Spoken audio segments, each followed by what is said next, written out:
ज्योत्सना जी और उनके पति जीवन की सारी जिम्मेदारियां पूरी कर चुके थे। पैसे की कोई कमी नहीं थी, तो घूमना फिरना भी लगा रहता था। अरे बेटी के घर जाकर तो मजा ही आ गया, लेकिन विदेश से अच्छा तो देश ही लगता है। अब मन को चैन मिला। अरे लेकिन वहां की औरतें देखिए, कितनी फिट, स्मार्ट और चमकती हुई। आदत से तो बाज नहीं आओगे आप। अरे मजाक कर रहा हूँ यार। अच्छा मैं जरा बाजार होकर आता हूँ। पति बाजार जाता है, जहां उसे एक अजीब सी दुकान दिखाई देती है। अरे ये क्या बात हुई? अंदर आओ 50 के, बाहर निकलो 40 के। हम आपकी 10 साल उम्र कम करते हैं। अरे ऐसा क्या करते हैं भला? जरा अंदर जाकर ही देख लेता हूँ। अंदर एक सुंदर सी लड़की खड़ी होती है। सुंदरी जी, ये क्या दुकान है? जरा जादू हम पर भी तो चला दीजिए। यस सर, आपको हमारी एग्जीक्यूटिव एक डेमो के लिए अंदर ले जाएगी। आप अंदर जाएंगी तो आप खुद ब खुद समझ जाएंगी।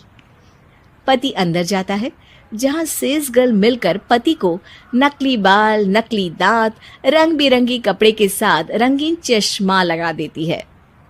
देखिए, अब खुद को शीशे पे देखिए और बताइए सर। हाय दयो, ऐसे तो मैं किसी हीरो से कम नहीं लग रहा। दे दो, सारा सामान पैक कर दो। पति खुशी खुशी वहां से निकल जाता है। घर आकर वो सारा सामान छुपा देता है।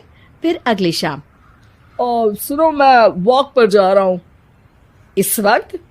अरे नाती पोतों को वीडियो कॉल करके बात तो कर लो।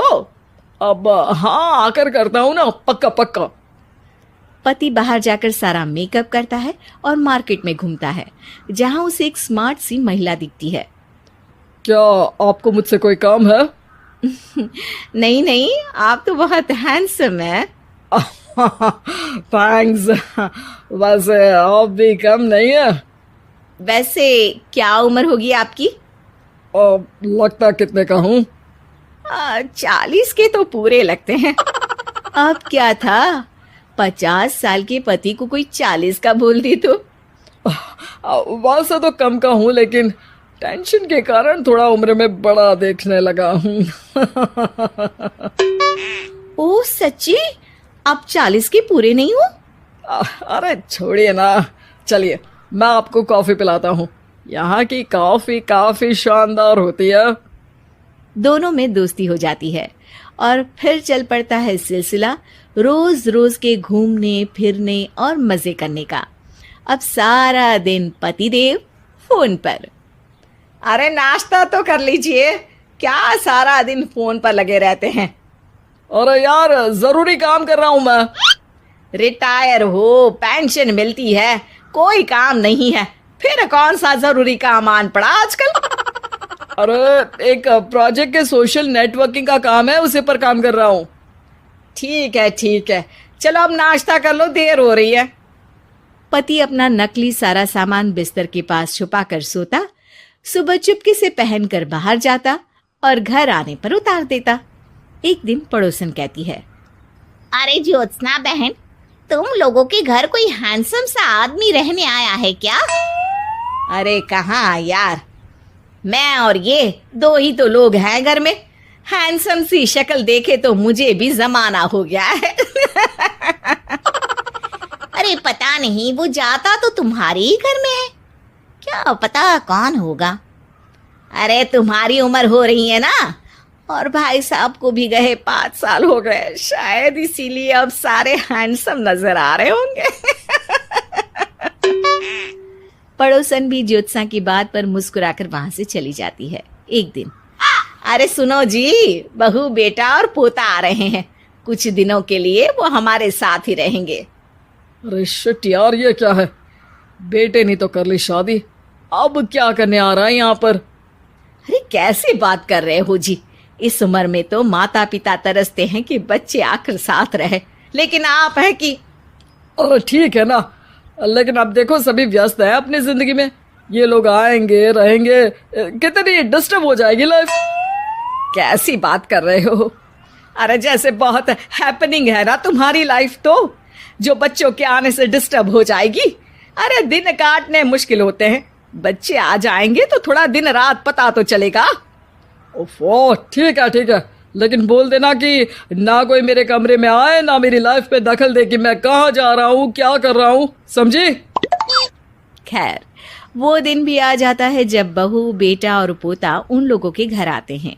एक दिन, माँ जी, आज मेड नहीं आई है तो मैं आप लोगों के कमरे में झाड़ू लगा देती हूँ। अरे नहीं बहू, वो तेरे पापा को ना पसंद नहीं है कि कोई उनके कमरे में जाए। तू छोड़ ना, मैं खुद ही लगा दूंगी। सास को समझ में नहीं आता कि आखिर उसके पति ने किसी को कमरे में जाने से मना क्यों कर रखा है। खैर, वो साफ सफाई करके बाहर निकल आती है, लेकिन कहते हैं ना, बच्चा तो अबोध होता है, उसे किसी बात का क्या पता। वो खेलते खेलते दादा के बिस्तर तक पहुंच जाता है और बाहर ले आता है दादा का वो सारा सामान जो वो लगाकर घूमते थे। ज्योत्सना की नजर उस सामान पर पड़ती है। वो बच्चे से पकड़कर कमरे में लाती है और पैकेट खोलकर देखती है। हाय रे दैया, ये क्या लग रहा है कि आजकल ये प्रोजेक्ट नया मिला हुआ है। बेटे बहू के जाने के बाद ज्योत्सना सोचती है कि वो बात करेगी, लेकिन फिर अरे खुद से बात करूंगी तो मुकर जाएंगे। पता लगाना होगा कि माजरा क्या है। कुछ दिनों बाद, अरे यार, ये बच्चे लोगों के आने से लाइफ ना बड़ी डिस्टर्ब सी रही। मैं कुछ देर के लिए वॉक पर जा रहा हूँ, आराम से आऊँगा 2-4 घंटों के बाद, ठीक है?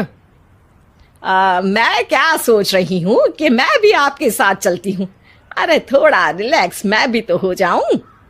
हाँ, पड़ोस वाली बुढ़िया के साथ नीचे पार्क में जाकर वॉक करके आ जाओ। अच्छा जी, तुम कार से लॉन्ग ड्राइव के मजे लो और मैं पड़ोस की बुढ़िया के साथ। पति नहीं मानता और अपना पैकेट और कार लेकर निकल जाता है। रास्ते से वो उस महिला मित्र को फोन करता है। हाय ब्यूटीफुल, मैं कुछ दिनों के लिए आउट ऑफ कंट्री था, आज आ गया तो सोचा तुमसे मिल लूं। हाँ, क्यों नहीं, क्लब में आ जाओ। पति क्लब में पहुंचता है, सारा नकली सामान चिपका भी लेता है, लेकिन उसे पता नहीं होता कि ज्योत्सना ने सबका गोंद निकाल दिया है। ओ बेबी, मैंने आपको बहुत मिस किया। मैंने भी।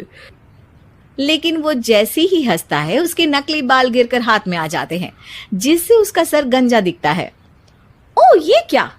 तभी उसका दांत भी हाथ में आ जाता है और ज्योत्सना के पति का सारा बुढ़ापा उसकी दोस्त के सामने आ जाता है।